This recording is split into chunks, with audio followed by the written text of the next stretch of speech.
ऐसा सोचने वाले तो लोग थे जो ये मानते थे कि भाजपा 250 से नीचे रह जाएगी, लेकिन महाराष्ट्र में सबसे बड़ी पार्टी कांग्रेस होगी, ये सोचने वाले कम थे। इसीलिए मैं कह रहा हूं कि अंतिम परिणाम तो तभी पता चलता है जब हरियाणा स्टेट इलेक्शन का चुनाव का रिजल्ट आएगा। लेकिन वर्तमान में अगर हम देखें, चाहे मिश्रा जी का फैसला, हरियाणा में कांग्रेस सरकार बना रही है। जी हाँ, ये चर्चा हर जगह है आजकल। जिन लोगों से भी पूछो, चाहे भाजपा के लोग हों या कांग्रेस के लोग हों, इस बात पर चर्चा जरूर करते हैं। चर्चा के पीछे एक कारण भी है। अगर जातीय समीकरण आप हरियाणा का देखें तो जाट, मुसलमान और जो दलित हैं, उन पर कांग्रेस की पकड़ बहुत मजबूत है और इसी कारण ऐसा लगता है कि इस चुनाव में, यह जो राज्य का चुनाव होने जा रहा है हरियाणा में, उसमें कांग्रेस की विजय काफी हद तक संभव है।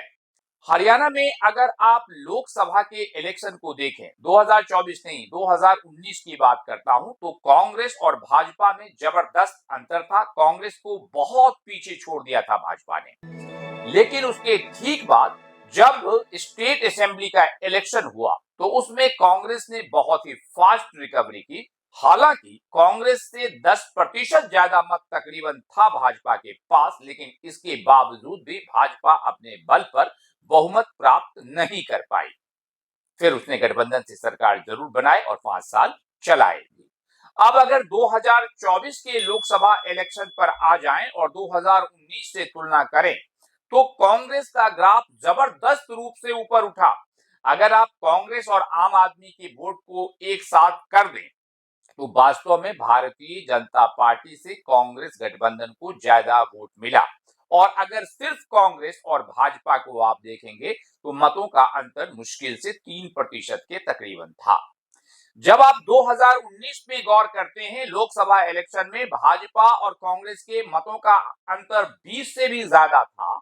वहां पर जब असेंबली इलेक्शन 2019 में उन मतों के अंतर को काफी कम कर दिया गया, उस हिसाब से 2024 में जब स्टेट इलेक्शन होगा, क्योंकि एक बात ध्यान रखें आप, जब भी लोकसभा इलेक्शन होता है तो हर समय जो भी जनता भारत की होती है उनकी नजर में नरेंद्र मोदी होते हैं।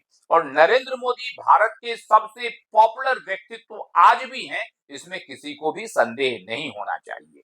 ये सत्य है कि राहुल गांधी लगातार पॉपुलैरिटी के ग्राफ में बढ़ते चले जा रहे हैं, लेकिन जो गैप है वो बहुत बड़ा गैप है।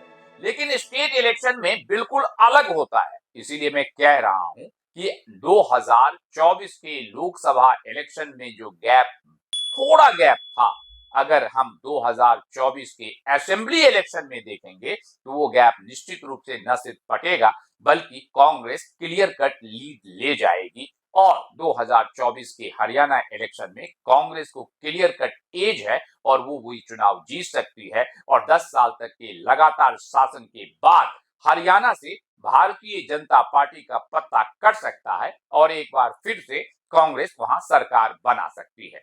लेकिन अभी हरियाणा चुनाव में टाइम है। बहुत सारे चीज बहुत तेजी के साथ होते रहते हैं। किसी भी इलेक्शन में कोई खास प्रेडिक्शन कर देना बड़ा ही मुश्किल काम है। कितनी बार ऐसा होता भी है, आपने देखा होगा महाराष्ट्र इलेक्शन में जब लोकसभा में बात चल रही थी तो कांग्रेस सबसे बड़ी पार्टी के रूप में उभरेगी और भाजपा को क्लियर कट टक्कर देकर भाजपा को पीछे छोड़ देगी। ऐसा सोचने वाले बहुत कम लोग थे। ऐसा सोचने वाले तो लोग थे जो ये मानते थे कि भाजपा 250 से नीचे रह जाएगी, लेकिन महाराष्ट्र में सबसे बड़ी पार्टी कांग्रेस होगी, ये सोचने वाले कम थे। इसीलिए मैं कह रहा हूं कि अंतिम परिणाम तो तभी पता चलता है जब हरियाणा स्टेट इलेक्शन का चुनाव का रिजल्ट आएगा।